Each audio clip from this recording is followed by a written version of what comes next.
Hey, greetings. Michael Didier here. Thank you for joining me. We're continuing our journey. The Israelites, Yahovah's spiritually born men, are today leaving Egypt. This is the first time that we're going to leave Egypt. Yahovah says there's a time coming. He says, no longer, this is Jeremiah 16, he says, no longer will they say, great is Yahovah, who brought out Israel's seed from the land of Egypt. But great is Yahovah, who brought out Israel's seed from the north and from all the places where he has scattered them. We have so much more to look forward to in these last days. He scattered us. We were disobedient. But now there's a group of men that are coming back to him. And it's all related to Passover and the second birth, which we're going to talk about today. Oh my goodness. We've got to understand this. You know, we read the children of Israel everywhere. And lots of people call themselves Israel. Based on what? How does a man become Israel? Can a woman become Israel? If so, how? Believing in Jesus? Where does Yahovah ever talk about that? In the words that he spoke through Moses and the prophets. Does Mark, Matthew, Luke, John, Paul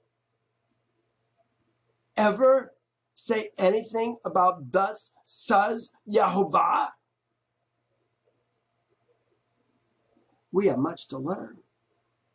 Last week, we talked about the 3rd through the 9th plague that fell on Egypt. I want to go through them briefly in Yasher. We've heard them over and over in Torah. Lice was the 3rd one. You know, I see these plagues as a systematic destruction of Egypt. It seems that the beasts, well, blood, frogs, this is lice, said it was up to the height of 2 cubits upon the earth. In Yasher. Discomfort. Annoyance.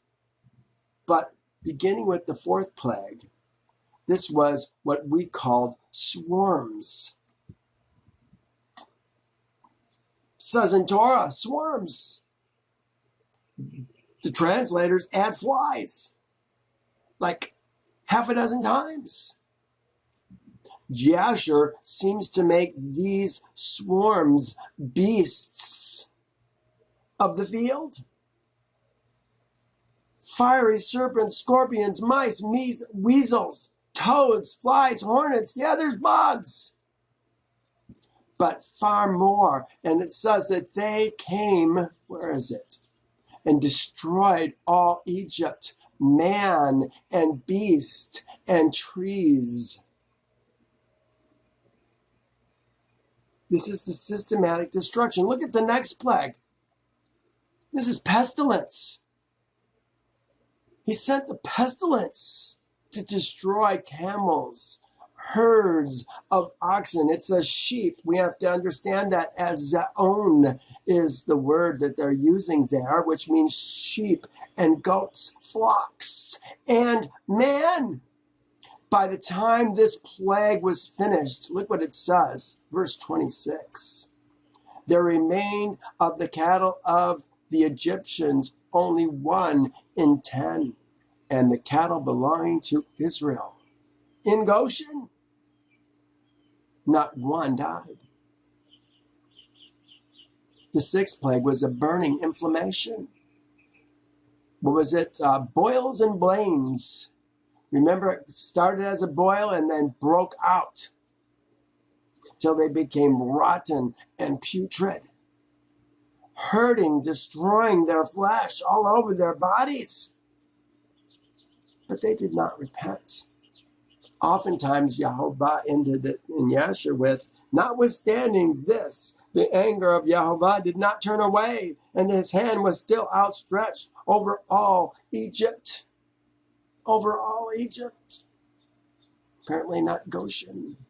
Then he sent a heavy hail. Huge hail. We saw some big, monstrous hail last week. Remember the video that I showed you? Oh my goodness. That's just a recent history. We saw hail. Gigantic pieces of hail. And I don't think that comes close to the hail that fell on Egypt. In Torah, it said that it was the largest hail that ever fell in the history of Egypt. Then he sent locusts, ate everything, talked about 4 kinds of locusts. We saw a couple, 3 of those in Leviticus 11. Which I knew was not crickets, not grasshoppers. It was different kinds of locusts that we can eat. Things that hop and fly. It said the Egyptians rejoiced at the locusts. Why? Because they could catch them in abundance and salt them for food. But when Yahovah turned away the locusts, remember he turned the wind around, drove them into the Red Sea. Even the dead ones, even the preserved ones went into the Red Sea, so there wasn't any left.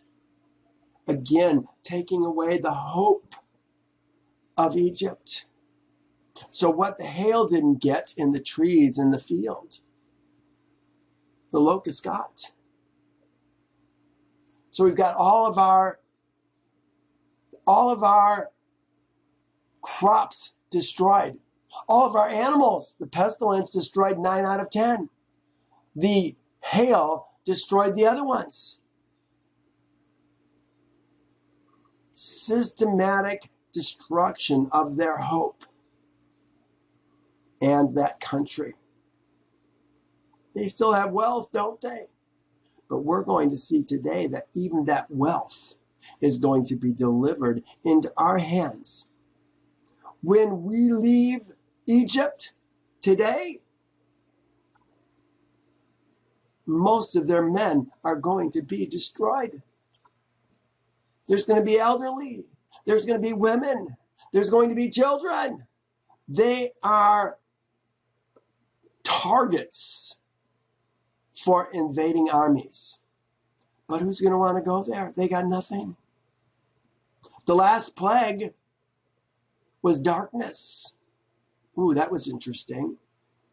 Yasher says that during that darkness, the people of Israel who rebelled against Yahovah and would not hearken to Moses and Aaron were destroyed.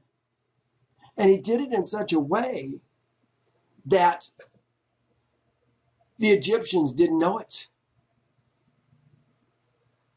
Didn't want the Egyptians rejoicing over Israelites being killed. They certainly would have, but they didn't know it. So the darkness could be felt. Pharaoh again repented, but he didn't change. Well, we left off with 10. We finished 10 of Genesis last week, and we were starting the 10th plague. That's the one we're going to do today. We'll talk about Passover. Probably go into it next week as well. There's a lot that we need to discuss.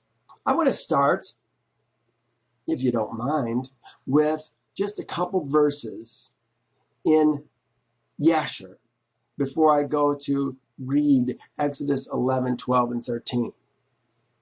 I just want to read these first two verses. I guess it's only one verse, really. Here it is. And the days of darkness passed away, and Jehovah sent Moses and Aaron to Israel's seed, saying, celebrate, look what it says, celebrate your feast. Whose feast is he talking about? Your feast. Make your Passover. Wow, that makes it sound like they knew about what it was, doesn't it? He's talking to Israel's seed.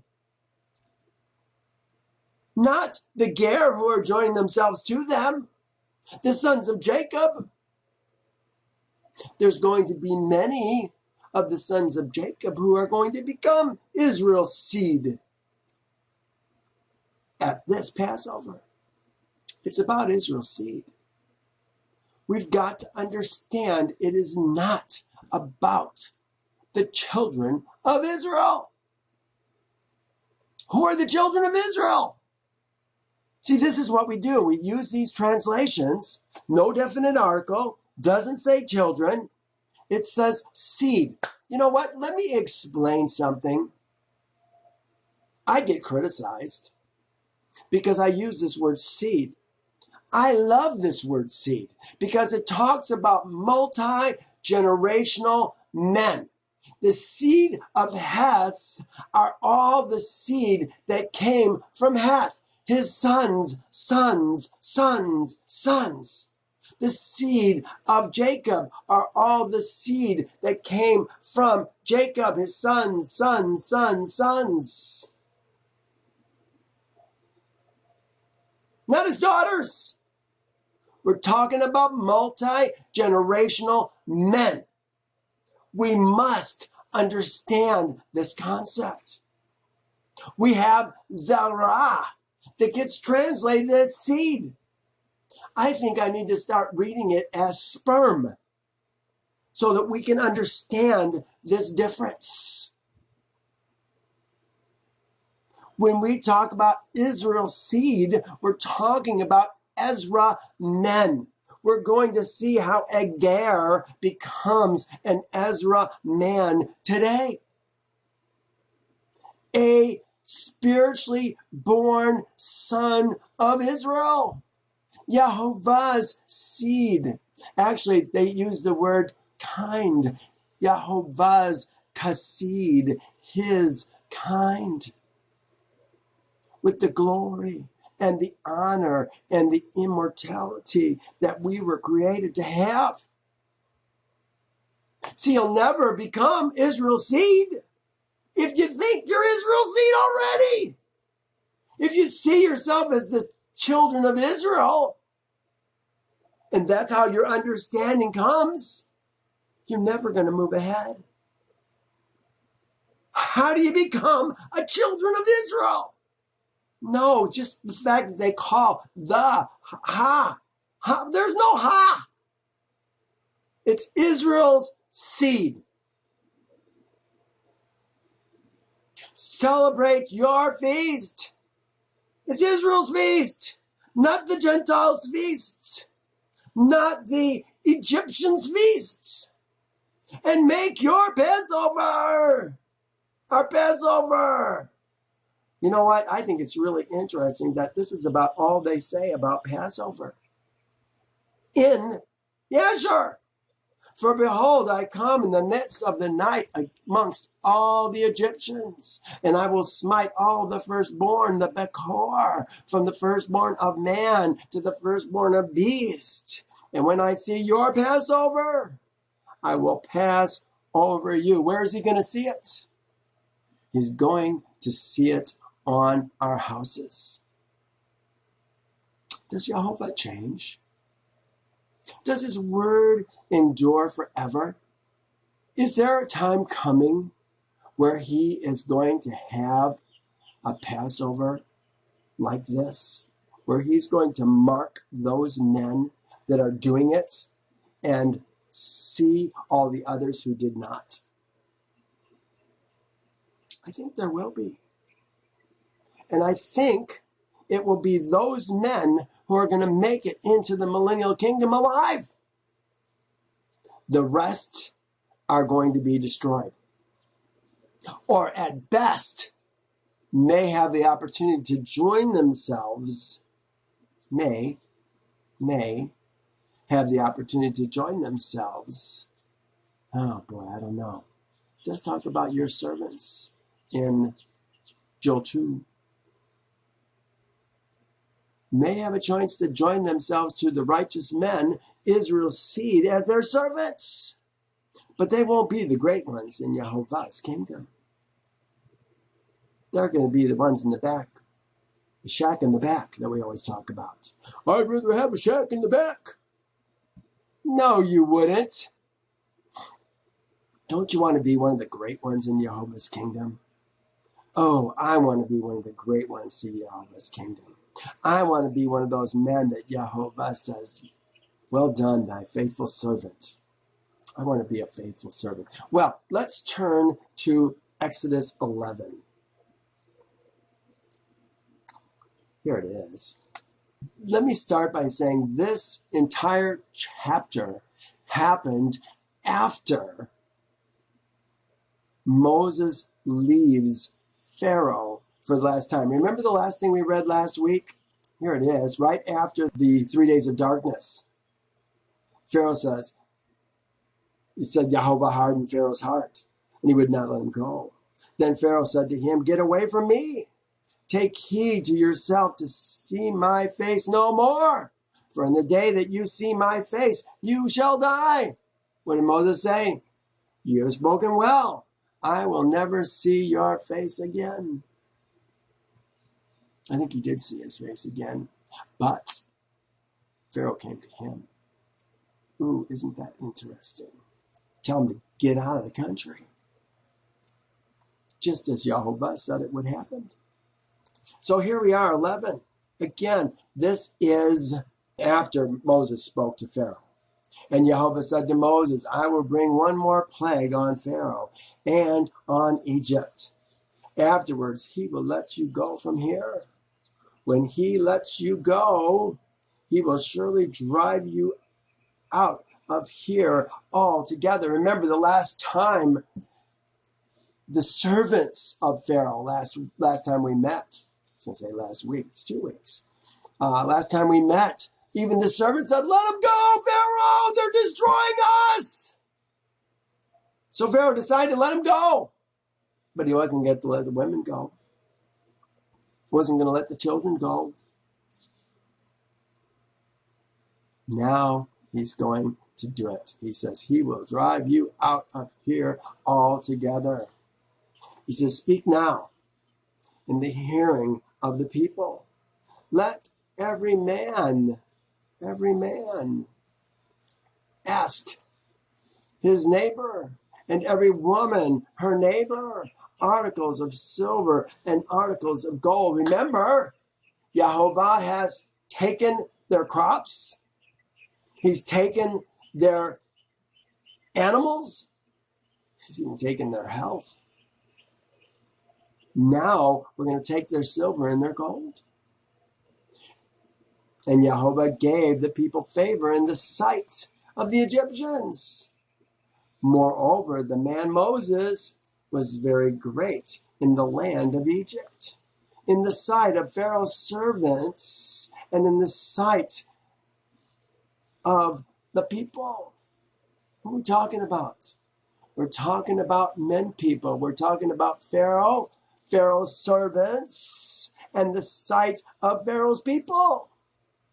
Then Moses said, thus says Jehovah, about midnight I will go into the midst of Egypt. He's telling us what's going to happen. We're going to see in Yasher. I guess we're going to see it in Torah as well. Let's just see. I think we're going to see there's a kind of a flashback that we're going to see in chapter 11.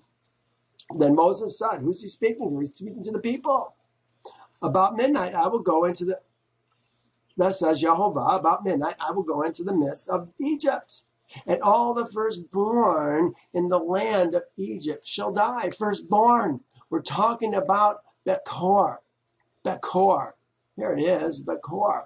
All the firstborn in the land of Egypt shall die, from the Bekor of Pharaoh who sits on the throne to the Bekor of the female servant who mills the grain, and all the firstborn of the animals. Here's the word Bekor. The Bekor, we're talking about men, eldest son, firstborn sons. Bekorah is a firstborn daughter, eldest daughter. But we're not talking about that. Might talk about that when we're talking about Leah and Rachel. Leah was the eldest daughter of the Bekorah. But we're talking about Bekor. Look at, here is some verses that actually use this word. Consecrate to me all the Bekor. This is Exodus 13. The Bekor are his. The Bekor are the ones, the males, that open the matrix, open the womb for more seed, more sons to go out into the earth. Remember, the Torah is given from son to son to son, father to son to son to son. Therefore I slaughter to Jehovah all the males that open the womb. But all the firstborn of my sons I redeem. Firstborn that opens the womb of the beasts are going to be slaughtered. But the firstborn of my sons are going to be redeemed. Look, here's somebody who's talking about a man who has multiple wives. One loved, one unloved. This is Deuteronomy 21. If a man has two wives, one loved, the other unloved, and they have borne him sons, both the loved and the unloved. And if the Bekor son, the firstborn son, is of the one who is unloved, then it shall be on the day he bequests his possessions of all his sons that he must now not bestow the Bekor status on the son of the loved wife. It's her firstborn, but it's not his firstborn. His firstborn came from the unloved wife. So it's not about coming from a woman, it's about what's coming from the man. He must not bestow the Bekor status on the son of the loved wife in preference to the son of the unloved, the true Bekor. But he shall acknowledge the son of the unloved woman as the Bekor by giving him a double portion of all that he has. For he is the beginning of his strength. Did you hear that? The one from the loved wife is not the beginning of his strength. The beginning of his strength comes from the Bekor. I'm a Bekor of my father. Right now, Yehovah is waiting for 144,000 spiritually Bekor sons, Israel, or better said, Israel's seed, to be born in the earth. Remember, he said, let my son go, my firstborn, Israel. We didn't go until we became Israel. Oh, I think that's pretty interesting. We're going to see that we came out 600,000 Gabor strong, mighty men strong. Verse 6. Then there shall be a great cry throughout the land of Egypt, such as was not like it before, nor shall be like it again. But against none of Israel's seed shall a dog move its tongue, against man or beast, that you may know that Yehovah does make a difference between the Egyptians and Israel. Oh, if I could just help people understand what makes Israel Israel. We're all born in Egypt. We have to make the choice to become Israel. Remember, Yahovah does not give his commandments to anyone but Israel. Look at this. It says, but against none of Israel's seed shall a dog move its tongue against man or beast, that you may know that Yahweh makes a difference between the Egyptians and Israel. What does it mean, a dog move its tongue? We're talking about eating the dead. It's eating the dead. He's not going to eat Israel. He's not going to eat Israel's beasts. He's going to eat the Egyptians and their beasts. Oh my goodness. If we can just see this. And all these your servants shall come down to me and bow down to me, saying, get out. And all the people who follow you, he's saying it to Moses. The people who followed Moses are men people. The people who follow the men are their women and their sons and their daughters. After that, I will go out. When they finally say, get out, you and all the people who follow you, then I'll leave. Then he went out from Pharaoh in great anger. Oh, look at this. Was he talking to Pharaoh about all this? Perhaps that's what it was. Plague on Pharaoh after to speak now in the hearing of the people. That goes back and forth. It's hard to distinguish. Then he went out from Pharaoh in great anger. It's like picking up from chapter 10.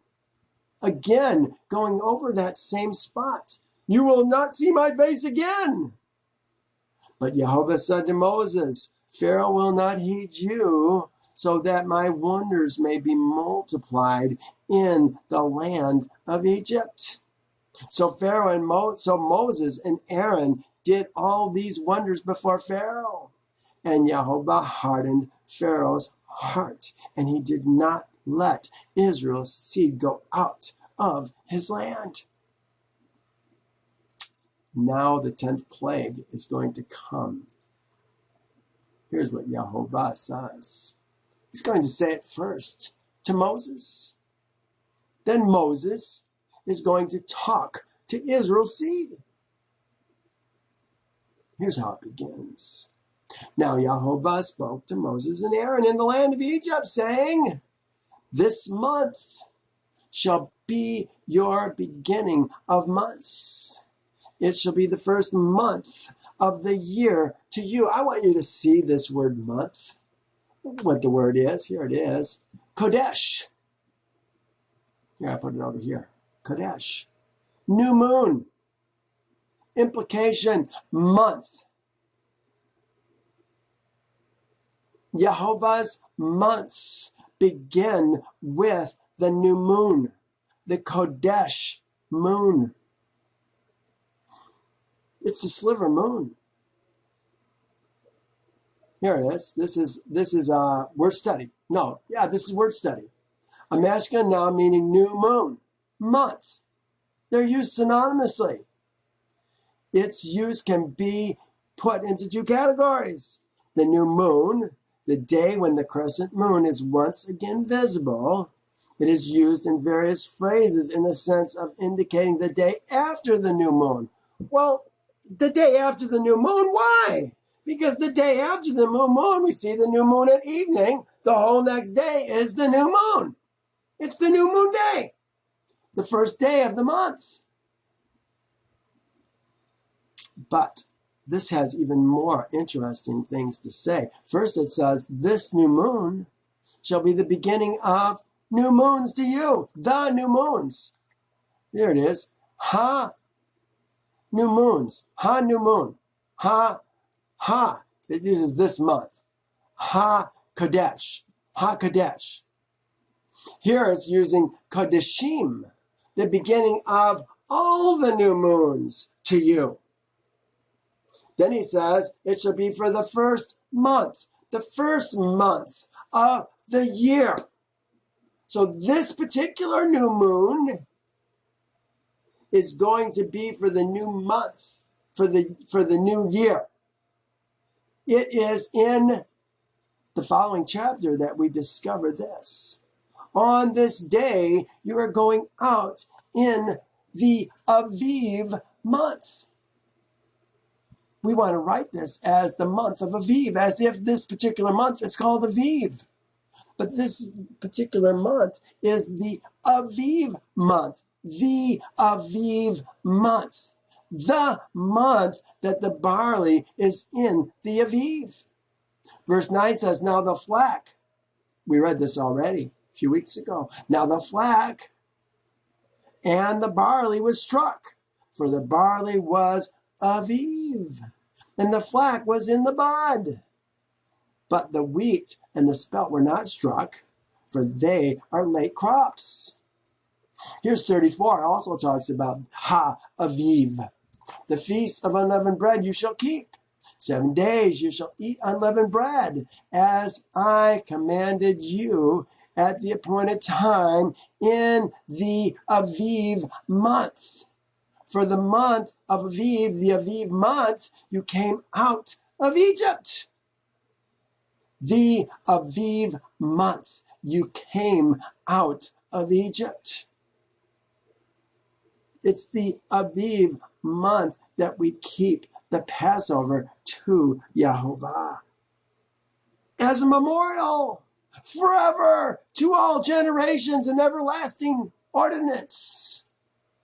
We're going to see it today 4 times. Hopefully we'll get through this chapter. Speak to the congregation of Israel. This is still Yahovah talking to Moses and Aaron, telling them to speak to the congregation of Israel. Who's he going to talk to? Congregation of Israel, many would think, is the women and the children and the servants, beyond the Ezra men. Let's find out who it is that he's speaking to. You know what? I see in the scriptures that it's the males that come to the feasts every year. 3 feasts. Passover, Feast of Unleavened Bread, Passover. Shavuot, and Sukkot, Feast of Tabernacles. All your males shall appear before Yahovah. The question is, who is keeping this feast to Yahovah? Are the ladies keeping the feast? Or is it the men who are keeping the feast? Speak to all the congregation of Israel. Does Yahovah speak to my woman, bone of my bone, flesh of my flesh, and tell her something to do? No! I tell my woman what to do. Bone of my bone, flesh of my flesh. I'm the head. She follows me. I listen to Moses and Aaron in this case. Follow them. But look at what it says. Speak to the congregation of Israel, saying, on the 10th day of this Kodesh, every man, each man shall take a lamb for their father's house. A lamb for a household is literally what it's saying. Every man, each man, here it is Ish. There are no lady Ishas. He's talking to the congregation of Israel. Oh, I know this tweaks people's brains, but we got to look deeper. Here, let me show you. This is my topic note. I think it's called 3 times. 3 times each year. Zakar, thy males. 3 times thou shalt keep a feast to me in the year. Thou shalt keep the feast of unleavened bread. Thou shalt eat unleavened bread for 7 days, as I commanded thee, at the appointed time in the Aviv. Ha-Aviv, there it is. In the Aviv month. For in it thou came out of Egypt. None shall appear before me empty at the feast of harvest. The fruits of thy labor which you have sown in the field, we're going to bring them to Sukkot and the feast of ingathering at the end of the year, when thou hast gathered in the fruit of thy labor from the field. It says 3 times in the year, all thy males shall appear before the master. Ha-Adon, the master, Yahovah, Elohim of Israel, Israel's Elohim. We could say it like that. Here's another one. This is Exodus 34. 3 times in the year, all thy males shall appear before the master, Ha-Adon, the master. This is the only place where you can literally say, there's only 2 places where you can say the Lord, like it says everywhere else in the scriptures when it replaces Yahovah's name. This actually says the Lord, the master. Appear before the master, Yahovah, Israel's Elohim. Here's another one. This is Deuteronomy 16. 3 times in a year, all thy males shall appear before Yahovah, thy Elohim, in the place which he chooses. The feast of unleavened bread, the feast of weeks, and the feast of tabernacles. And they shall not appear before Yahovah empty-handed. Talking about men.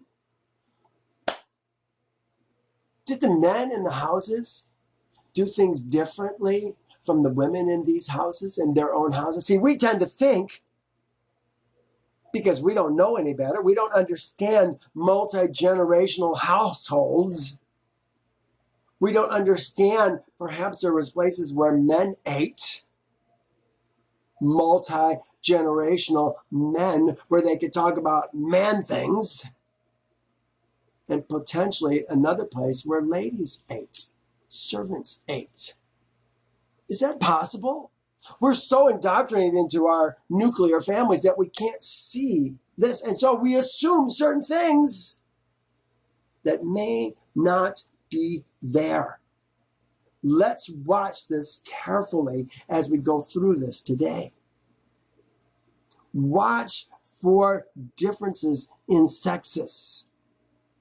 Please. I think I found things that most people will never see. I think I found things that most people will never want to see.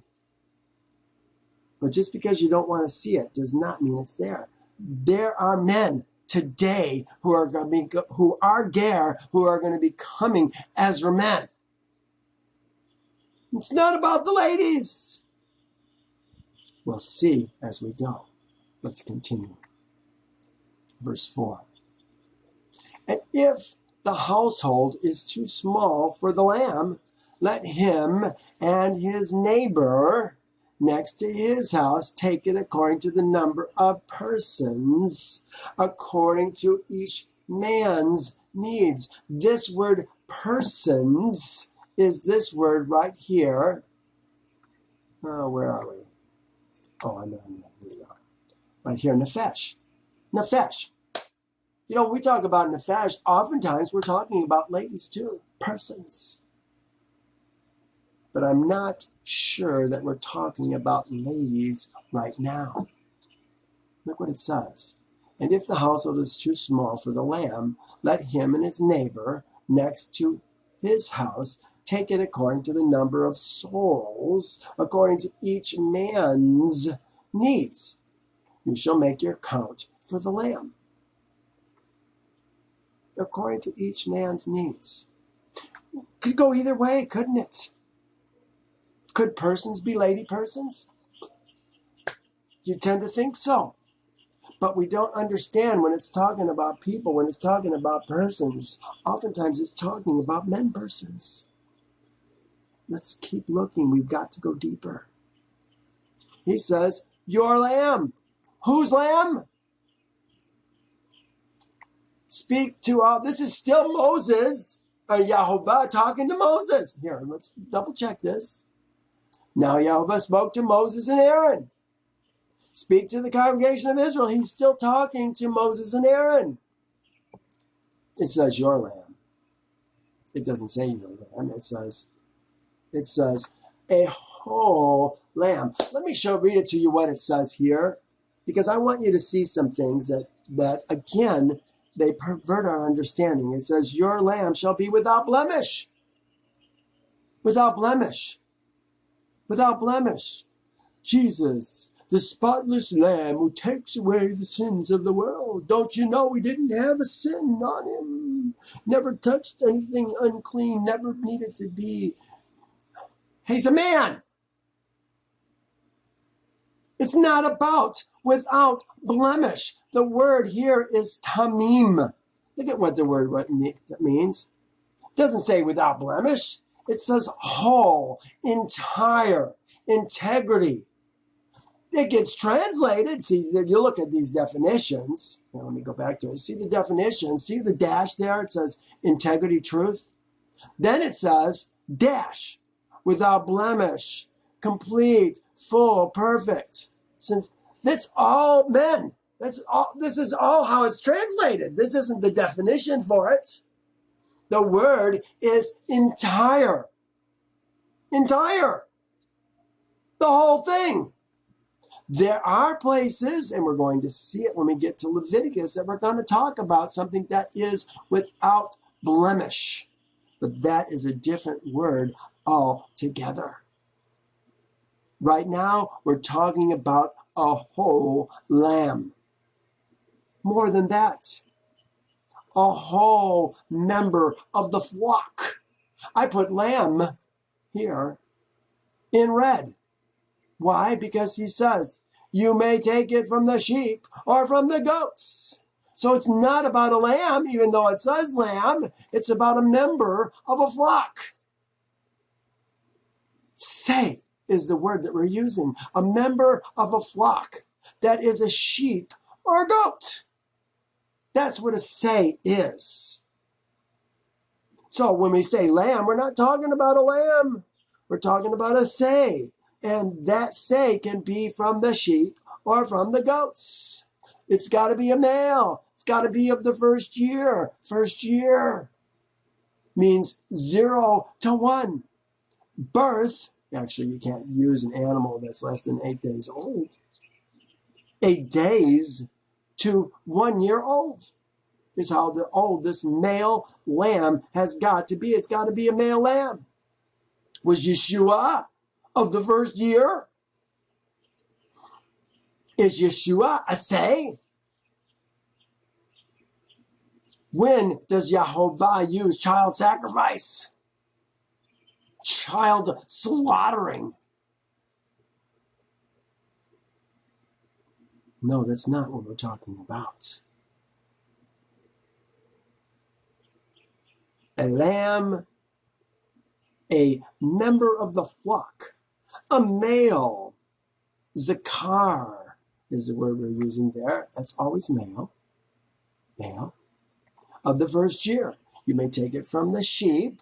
Here's the word for sheep. This is actually plural. The ha, sheep, ha, gebashim, or from the goats. Ha, azim. Ha-azim, the goats, plural. The sheeps from the sheeps or from the goats. Now you shall keep it. When do we do this? 10th of the month, right there at the top. Speak to the congregation of Israel, Israel's congregation. On the 10th, each man. Now you shall keep it until the 14th day. Then the whole assembly of Israel's congregation. Here it is again. The whole assembly of Israel's congregation. Just talking about what? We're just talking about each man. Your lamb. I could almost bring this down and bring it right on through. Here we are talking about every man. Your count. You can make the same color so we know who we're talking about. Your lamb We're talking about Israel's congregation.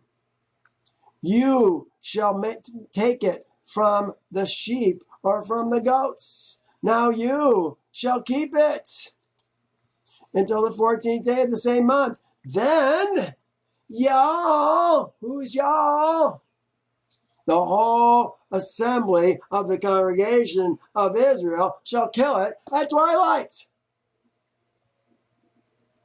These are still the instructions that Moses and Aaron are getting from Yahovah to tell Israel's seed. They haven't told them yet. They're going to tell them here shortly. But it's always nice to see it twice.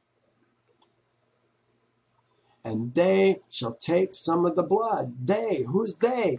The congregation of Israel's seed shall take some of the blood and put it on the doorposts and on the lintel of the houses where they eat it. Then they shall eat the flesh on that night. Who's they? The congregation of Israel's seed. Roasted in fire with unleavened bread and with bitter herbs. They shall eat it. Roasted in fire. They shall eat the flesh. Again, it's hard to see who's eating the flesh. He says, do not eat it raw, nor boiled at all with water, but roasted in fire. Look at, they put a dash there. Its head and its legs with its entrails. They put this, remember, who divides these verses? Who puts these numbers here? Are these numbers in the Hebrew scriptures?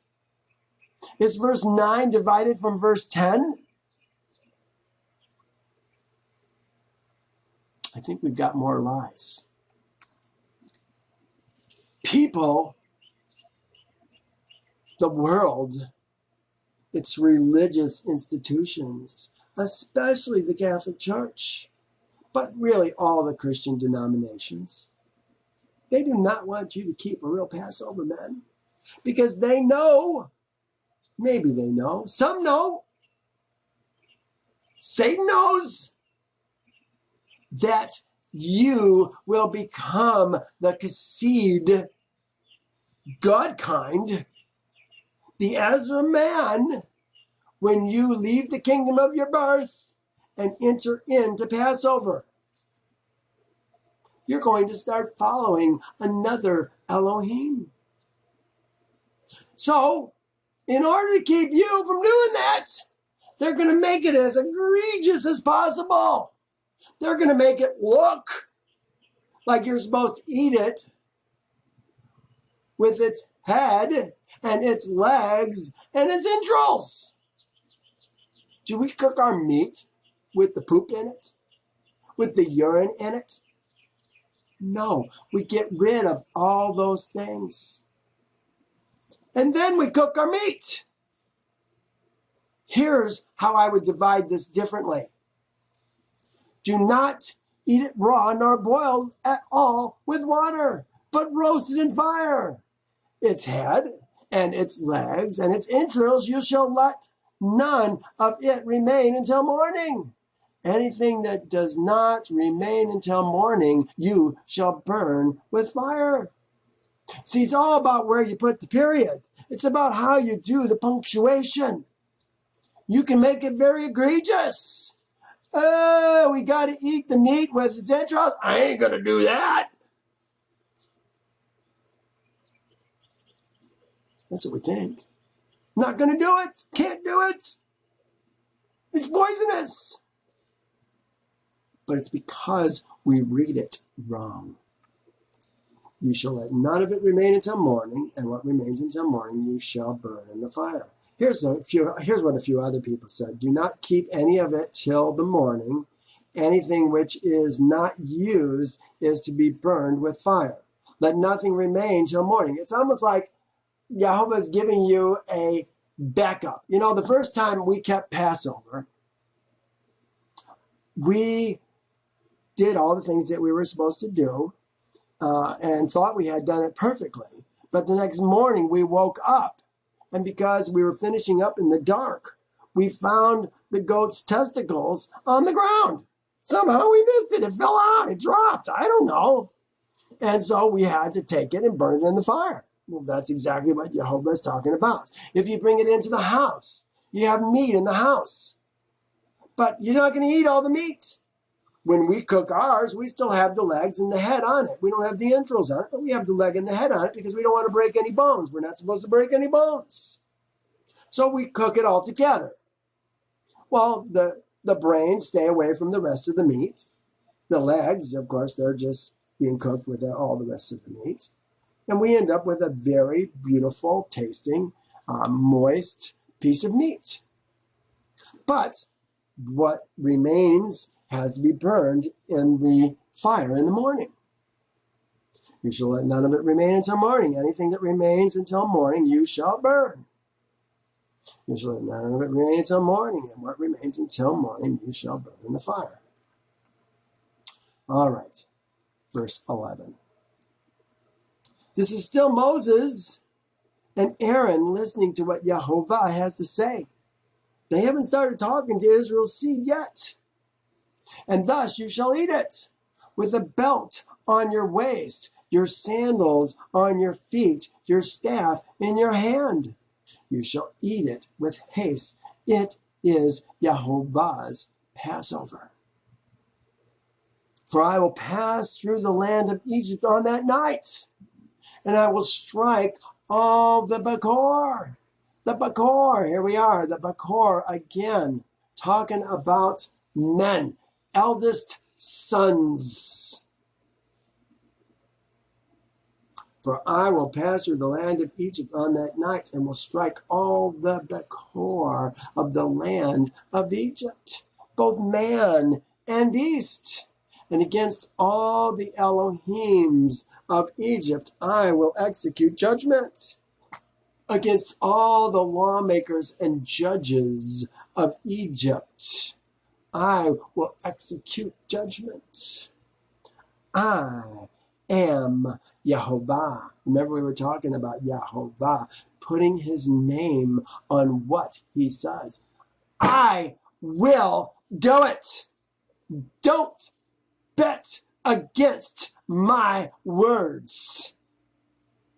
Here, we were talking about the loved woman and the unloved woman. Who's the Bakor? The first son of Leah was Reuben. The first son of Bilhah was Dan. The firstborn of Zilpah was Gad. And the firstborn of Rachel was Joseph. But who is the Bakor? The answer's right here. Reuben is the Bakor, the firstborn of Jacob's flesh. Reuben is the firstborn of the Adam, Jacob, the man Jacob. The firstborn is the head of the family. Authority for the family matters and training in righteousness rests with him. Do you remember what happened? We saw it in Yasher. We saw a little bit of it in Torah. Jacob took the blessing from Reuben because he went into Bilhah when he was mad after Rachel died. He went to Bilhah's tent and not Leah's tent. He went to Bilhah. I think he slept with her to keep Jacob from sleeping with her. But Jacob was so incensed by that adulterous relationship that he had that he took the firstborn status, the double portion, and gave it to Joseph. He took the priestly blessing and he gave it to Levi. And he took the ruling portion and he gave it to Judah. And he split up what was to be the Melchizedek blessing, king, priest, firstborn, the man who's teaching Israel's seed. their sons the way to go and split it up. Verse 13. Now the blood shall be a sign. Here it is. Shall be a sign, a beacon, a signal for you. Shall be for you a sign. Be for you as a sign. We could probably say it that way. Oath. This is the oath right here. Be for you as a sign. For a sign. For you, for a sign. For a signal. So that I, look what he says, on the houses where you are. And when I see the sign, the blood, I will pass over you, and the plague shall not be on you to destroy you when I strike the land of Egypt. You know what? Jehovah is getting ready to strike the whole land of Egypt, the whole earth. Are you going to be a part of that destruction? Or are you going to begin to start putting the sign up? So when he comes the second time, you're going to be delivered, passed over. Perhaps even used as an example of righteousness for the rest of the world, raised up as leaders, great men in Jehovah's kingdom. That's my hope for you. That's my hope for me. So, it says, this day shall be to you as a memorial, and you shall keep it as a feast to Jehovah throughout your generations. This is the first time that it's saying this. Throughout your generations, you shall keep it as an everlasting ordinance. Throughout your generations as an everlasting ordinance. This day, which day are we talking about? The 14th day of Aviv. Then he goes on. No, here, let me do this. So this day shall be to you a memorial, and you shall keep it as a feast to Jehovah throughout your generations. Here's the word, dor. Dor. Throughout your generations, throughout your revolutions.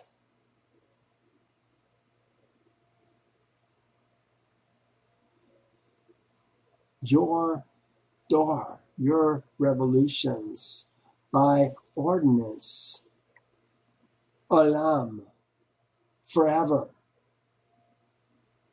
out of mind, eternity. You shall keep it. You shall keep his feasts. We're going to talk about this word ordinance here in a bit. Watch for this word. I forget what it is right now, but we're going to see it here in just a moment. Well, here's the other places where we talk about throughout your generations. It's in verse 17, verse 24, verse 42. Actually, 14, 17, 24, 42. Does Jehovah change? Does his word endure forever? Are we going to follow his instructions or not? Are we going to leave his instructions, his very clear instructions, and go to foot washing, communion, Easter? Father, forgive us. We don't understand. He says 7 days you shall eat unleavened bread. 7 days we're going to eat unleavened bread. On the first day, you shall remove the leaven from your house. And whoever eats leavened bread from the first day until the 7th day, that person shall be cut off from Israel. That person, are we talking about lady persons? Are we talking about men persons? If the lady person in a man's house, bone of his bone, flesh of his flesh, eats bread, who is the sin on and who gets kicked out of Israel? And when he gets kicked out of Israel, who goes with him? There's more that we've got to see. So it is also with the man who will not follow Yehovah's Passover instructions. Well, look what it says here. This is Numbers 9.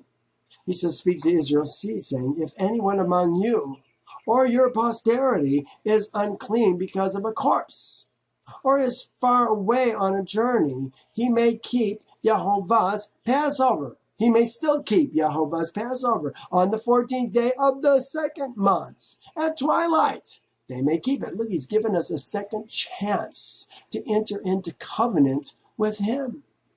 They shall eat it with unleavened bread, with bitter herbs. They shall leave none of it until morning, nor break one of its bones. According to all the ordinances of the Passover, they shall keep it.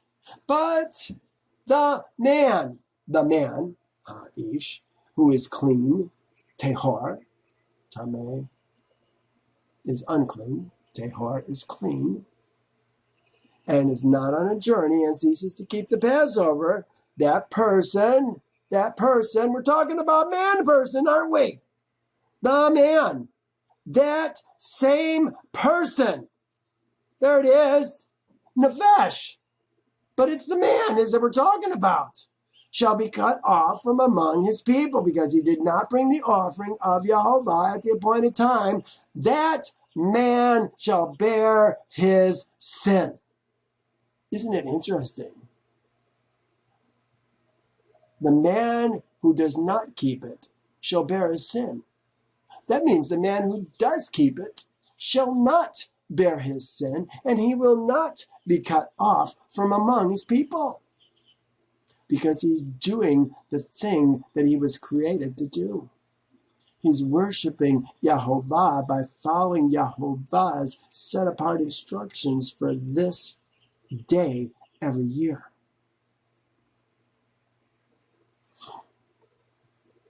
Verse 16, on the first day there shall be a holy convocation. We're talking about the 7 days of unleavened bread. The man who eats it is going to be cut off from Israel. This is serious. Get that bread out of your house. On the first day there shall be a holy convocation, day of rest. On the 7th day there shall be a holy convocation for you. No manner of work shall be done on them, but that which everyone must eat, that only may be prepared for you. So you shall observe the feast of unleavened bread. On this day I will have brought your armies, your hosts, out of the land of Egypt. This hosts is an interesting word, armies. Let me just do this.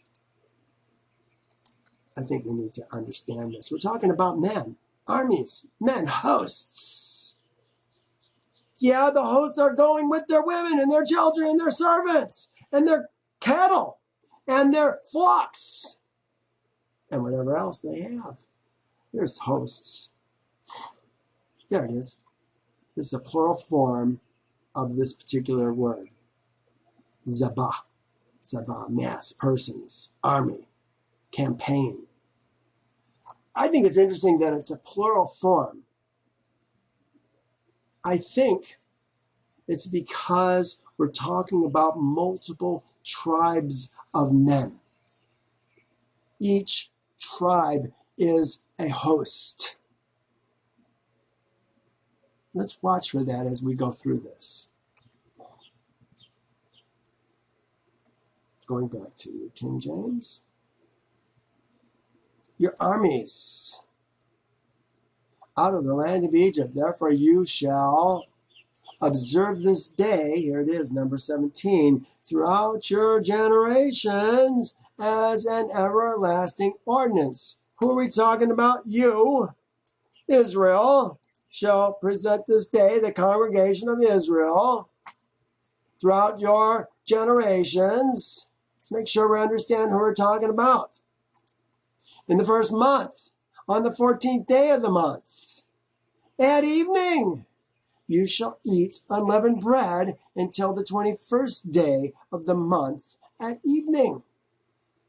Hear that? our day starts at evening. And for 7 days, until the 21st day at evening, we're going to have unleavened bread. Gives us a heads up as to the days that we're going to be doing this.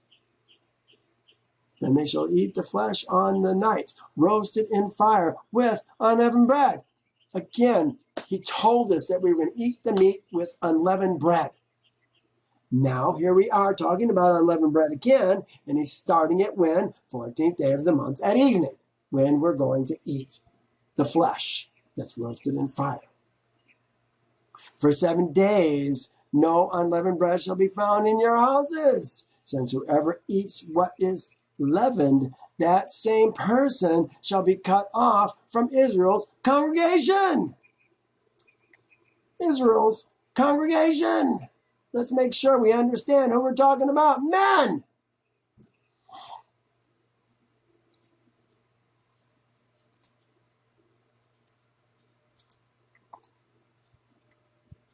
Whether he is a stranger or a native born. Who are we talking about?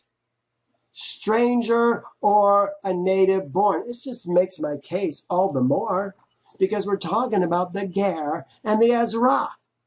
The Ger is the stranger. The native born is the Ezra. Here, let's take a look.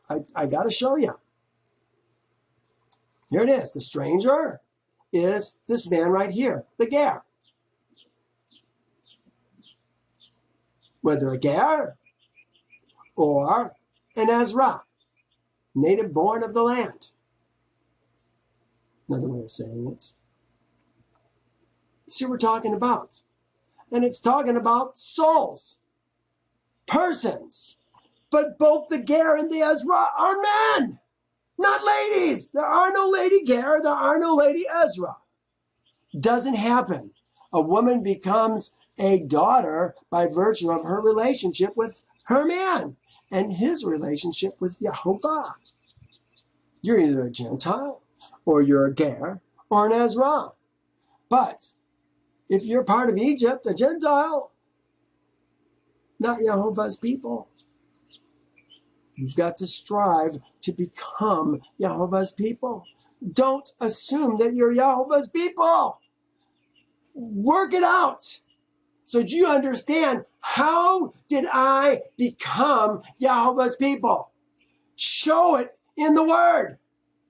We're going to see it today, how a man becomes Yehovah's people. And maybe we're going to see it next week. It's already 1:20. Boy, the time goes by so fast.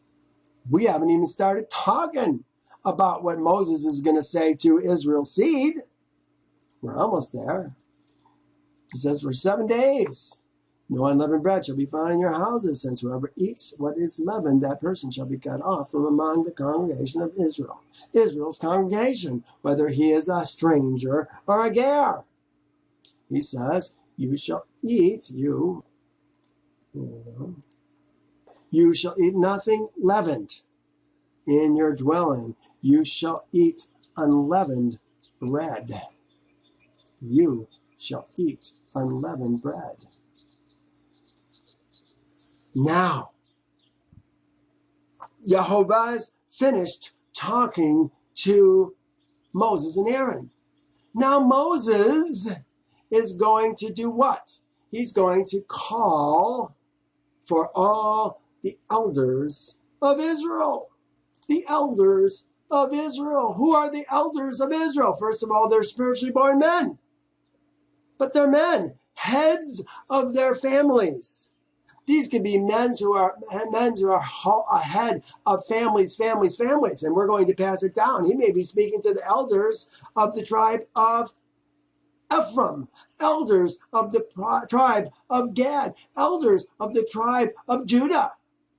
And they're going to tell their men what they have to do. Could be that's what's going on. The elders of Israel, and said to them, pick out and take lambs for yourself, members of the flock for yourselves, according to your families, yourselves. talking about the elders of Israel, according to your families, and kill Shakot, the Passover lamb. They want to say sacrifice so many times, but we're talking about killing the Passover lamb. We kill our, what's the word? Zavak. Zavak. Remember we're talking about Zavak? Slaughter. When we slaughter something, we're going to eat it. The killing that we do in that slaughter is Zavak. We slaughter it and use it for food. We're going to eat our Passover lamb. Here we are. Then Moses called to all Israel's elders and said to them, pick out and take lambs for yourselves, according to your families, and kill the Passover lamb. And you shall take a bunch of hyssop, dip it in the blood that is on the basin, and strike the lintel and the 2 doorposts with the blood that is in the basin. And none of you shall go out of the door of his house until morning. It's the elder's house. So is he talking about the heads of each house, or is he giving them the instructions to give to the other heads of houses that are in their tribe? Here, if Yeshua is keeping Passover at the last dinner, which is so much what people are trying to say, well, that was a Passover, don't you know? It was a Pesach. He's not the Messiah. There is no Messiah. He left and went out into the garden after they ate. You don't leave the house after morning. You know, I even hate to even talk about this nonsense. There's so much that we can't see. Just talking about a Messiah. Where is the Messiah? If there's a Messiah, somebody wrote a book, Israel is the Messiah. You know what? I can embrace that. Israel is the Messiah. He's the one that is Israel, my son, my Kassid, my firstborn, is the one who's coming to save Israel the second time. They're going to be used by Yehovah from all the places where he has scattered them. He goes on. Remember, this is first we had Yehovah speak to Moses and Aaron. Now Moses and Aaron are speaking to the congregation of Israel, the elders of the congregation of Israel. For Yehovah will pass through to strike the Egyptians. Who's he going to strike? The Egyptians. And he will see the blood on the lintel and on the doorpost. Yehovah will pass over the door and not allow the destroyer to come into your houses to strike you. And you shall, well, here, let me just check this. Whose houses? The elders' houses. The heads of each family. Remember that. Their houses versus Egypt's houses. We're going to see that in just a second. And you shall observe this thing as an ordinance for you and your sons forever. You know, I put this in yellow for one reason. It's still the same you that we're talking about, the elders of Israel. But now he's talking about, first he's talking in the you, this verse, this one is ye. But this one is masculine singular. For thee and thy sons forever. You shall observe this as an ordinance, putting the blood on the door, for thou and thy sons forever. Does it say thou and thy daughter? Who's the thou? The thou is the elders of Israel. Israel's elders. All of Israel's elders. An ordinance. Here's the word ordinance. A coke. A coke. Coke.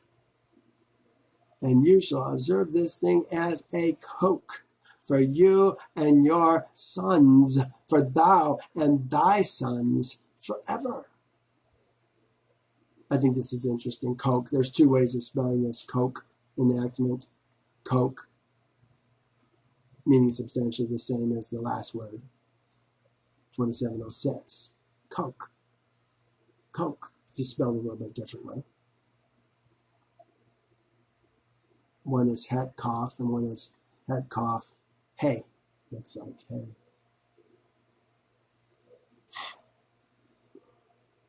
And you shall observe, and you shall observe, ye men shall observe this thing as an ordinance for thee and for thy sons forever. Olam. Here, this is chapter 9. Uses exactly the same thing. We just read it.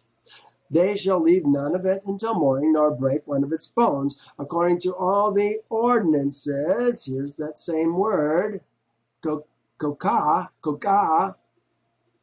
That's the other word for coke. The ordinances of the Passover, they shall keep it. Soon we're going to talk about these are the ordinances of the Passover. I guess we're going to see that next week. We're not going to make it probably this week. Let's see how far we can get.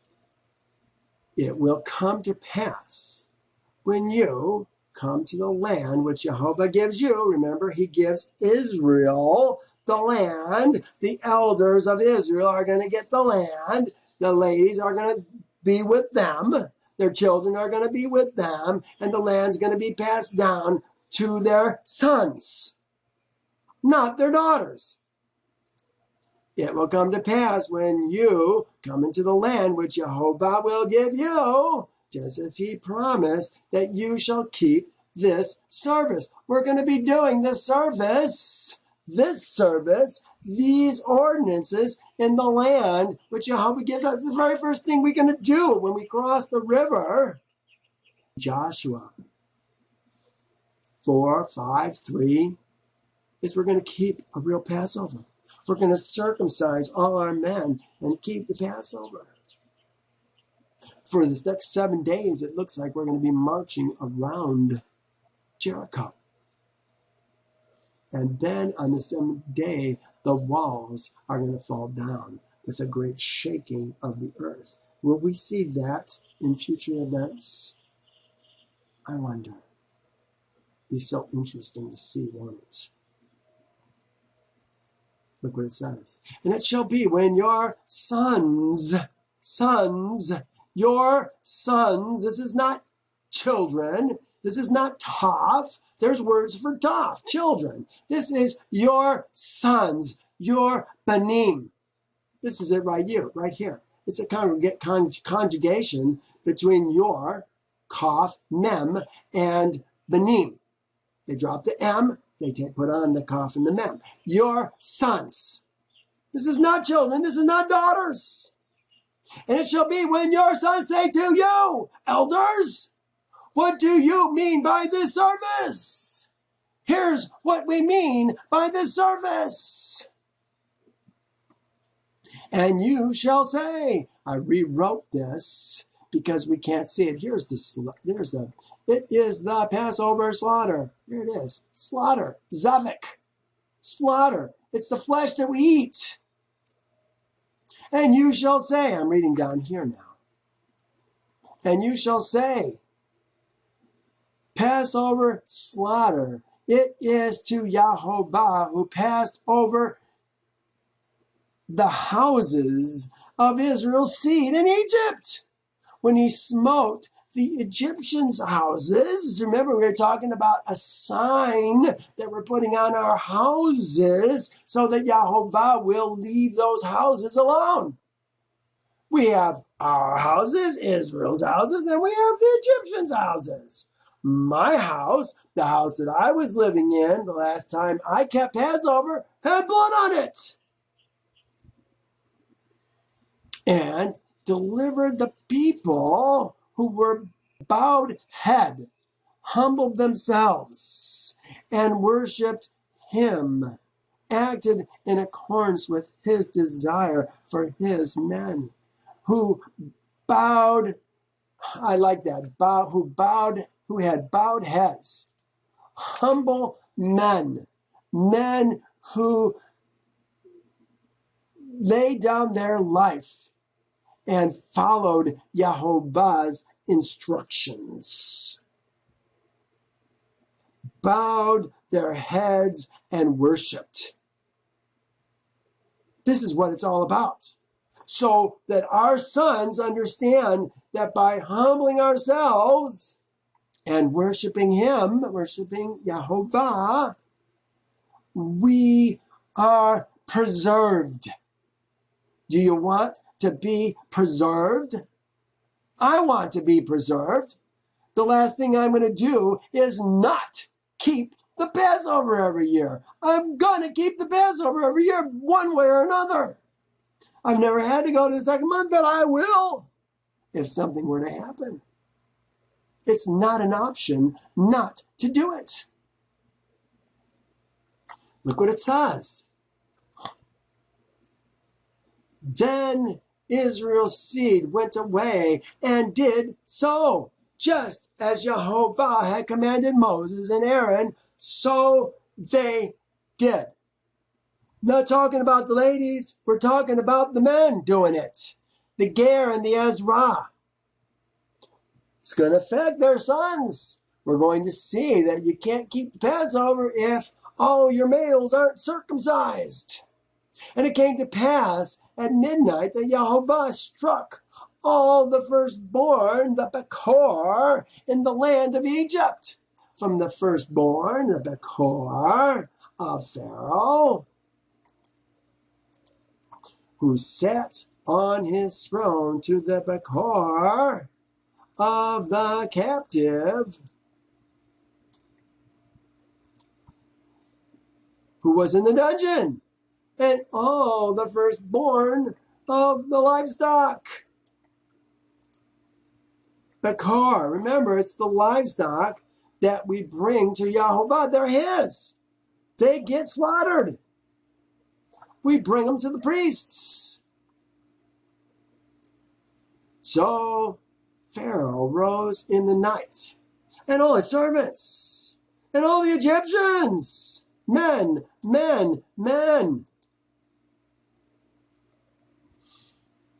and all the Egyptians, and there was a great cry in Egypt, for there was not a house where there was not one dead.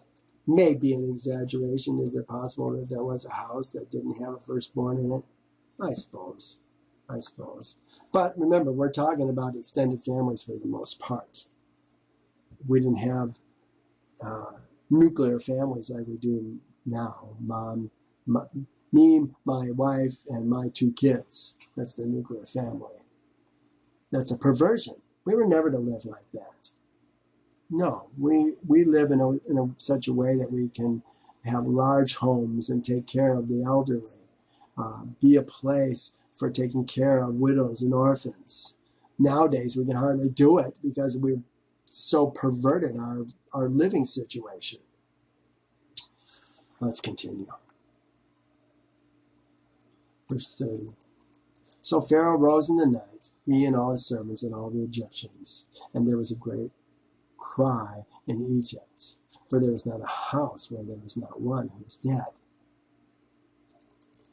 Then he called for Moses and Aaron by night. Hear that? He's calling for Moses and Aaron. He had already said, if you see my face again, you're going to die. Moses said, it's good that you say that. And he said, rise and go out from among my people. How did he talk to Moses and Aaron? How did he do it? Did Moses and Aaron come to him? He called for Moses and Aaron and said, doesn't really give us much information, does it? But look what he says. Rise, go out from among my people, both you and Israel's seed, and serve. Remember, we're talking about Aved, or Abed, serve, the servants, the Eved, serve Aved Yahovah, as you have said. Oh, isn't that interesting? Finally, we're going to do it as Moses has said it. But I think it's interesting. It didn't say thou hast said. It says as you have said. Is the ye Yahovah and Moses as Yah have said? Moses and Elohim have said? Remember, what Yahovah says is going to be done by hook or by crook. You can hesitate all you want, but Yahovah is going to have his way. He says, also take your flocks and your herds. Well, he got the word right. He didn't say sheep, he said flocks. That's what it is, flocks. Sheep and goats and your herds, the cattle, as you have said, and be gone. But look what he says, and bless me also. I need the blessing. And the Egyptians urged the people that they might send them out of the land in haste. Who's the people? The men people. Yeah, they're going with their lady people and their kid people and their flocks and their herds and their camels and their servants. For they said, we shall all be dead. Yeah, this is what I was talking about. Now, then Pharaoh said to him, get away from me, take heed to yourself, and see my face no more. For the day you see my face, you shall die. Well, who's going to die? If anybody, Pharaoh and his people are going to die. So here's the verse, 12:31. It says, it looks like Moses did not return to Pharaoh, but rather Pharaoh came to Moses instead. Look what it says in Yasher. We're not going to get to it today, but I want you to hear this. It says, and Bathia. Remember, Bathia is Pharaoh's, remember, Adakim is Pharaoh's, is the name of the Pharaoh. He is the second-born son of Melal, of Pharaoh who ruled over Egypt for 94 years. Remember, Adakim's only been ruling over Egypt for just 4 years. His reign is about to an end right now. There'll be nothing left for him to rule. And here it is, his sister, Moses' mom, stepmom, the man who raised Moses from the time of 3 months when she pulled him out of the river until 18 when he fled from Egypt for killing the Egyptian. This is Bathia, the daughter of Pharaoh. The daughter of Pharaoh went forth. Now, she's not the daughter of Pharaoh. She's the daughter of Pharaoh's father. She's his sister. It says to seek Moses and Aaron in their houses. Remember, he had to tell them somehow to leave. Was this how he did it? To seek Moses and Aaron in their houses. And they found them in their houses, eating and drinking and rejoicing with Israel, with all Israel. And Pharaoh, king of Egypt, approached Moses and Aaron. Ooh, was he with them? Did he come with Bathia? I wonder. And some of Israel's seed who were with them in that place. And he prayed to them, saying, rise up, take your brethren, all Israel's seed. Ooh, isn't that interesting? Your brethren, all Israel's seed who are in the land, with their sheep, their flocks, and their herds, and all belonging to them. They shall leave nothing remaining, and only pray for me to Yahovah, your Elohim. What was the last thing he said? And pray and bless me also. And Moses said to Pharaoh, behold, though thou art thy mother's firstborn, art thy mother's firstborn. Hear that? We're talking about the firstborn. He is not the firstborn of Pharaoh. It says Othri was the firstborn of Pharaoh. We read that in Yasher. Adakim was the secondborn. Is it possible they had two different mothers? Because this says, behold, thou art the firstborn of thy mother's firstborn. Yet fear not, for thou wilt not die. For Yahweh has commanded that thou shalt live, in order to show thee his great might and strong outstretched arm. The mighty arm of Yahovah. Pharaoh's got to see it and understand that what Yahovah says, he's going to do. Also take your flocks, your herds, as you have said, and be gone, and bless me also. And the Egyptians urged the people that they might send them out of the land in haste.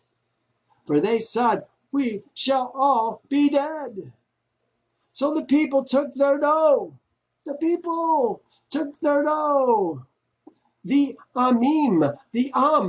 is all it says. The took their dough before it was leavened, having their kneading bowl bound up in their clothes on their shoulders.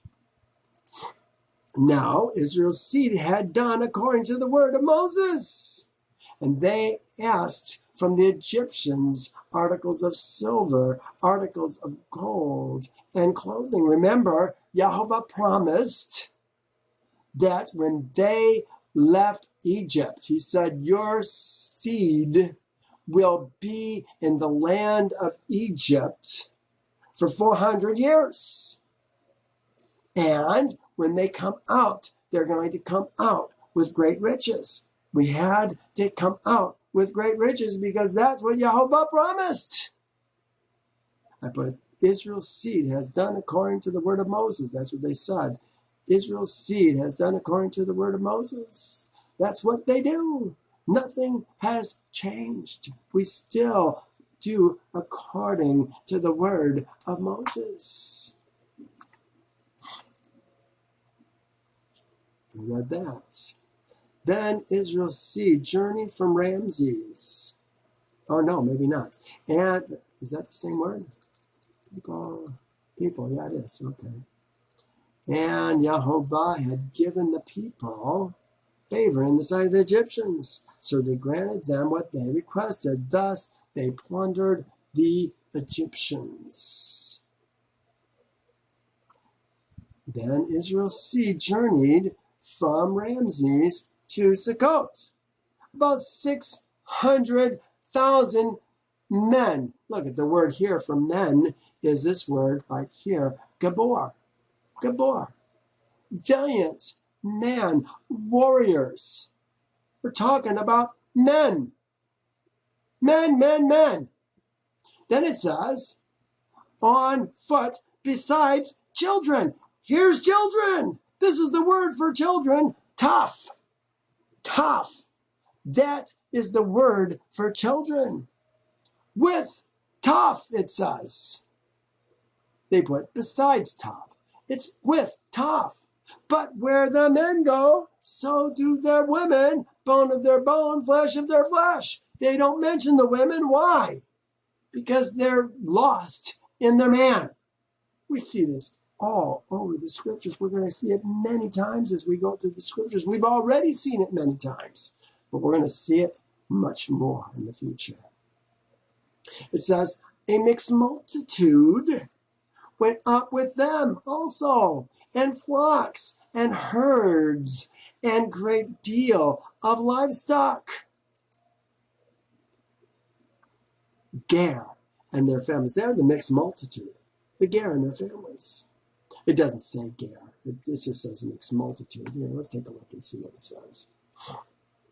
Mixed multitude. Rav, mixed. And Rav. Interesting. It's almost repeating itself twice. Rav. Also Rav. Rav.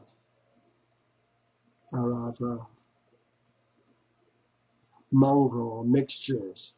You know, these are people who are joining themselves to us. Blacks, Indians, Asians, everybody who's living in Egypt, who's now realized, duh, I get it. I'm going with them. They got a stronger Elohim. It's going to happen again. But it's going to be these men who keep the real Passover who are going to be the leaders in the future. Well, I have to stop here. Let me just see how much further we can go. Let's read one more verse. And they baked unleavened cakes of dough, which they had brought out of Egypt. For it was not leavened, because they were driven out of Egypt and could not wait, nor had they prepared provisions for themselves. Well, because they could not wait, I think it was did not leaven, because Jehovah said, don't bring unleavened bread with you. All right, well, there's more for us to see. Let's stop here. I'm going to stop at verse 40. I'm going to mark this for next week so that we know where we left off. And we'll pick it up here next week. Thank you for joining me. Next week, look at what it's going to say. We're going to talk about this 430 years. How long were we in Egypt? So the sojourn of Israel's seed who lived in Egypt was 430 years. Was it? Were we in Egypt for 430 years? Or were we in Egypt for 210 years? Oh my goodness, the lies that we learned. Talking about the armies of Yehovah went out of the land of Egypt. Who's the armies? This is again the host. We're going to talk about that some more. But then we're going to talk about this. And Yehovah said to Moses and Aaron, this is the ordinance of the Passover. The ordinance of the Passover. The coke of the Passover. Let's find out what the ordinances are. Well, they're even talking about them all morning, haven't we?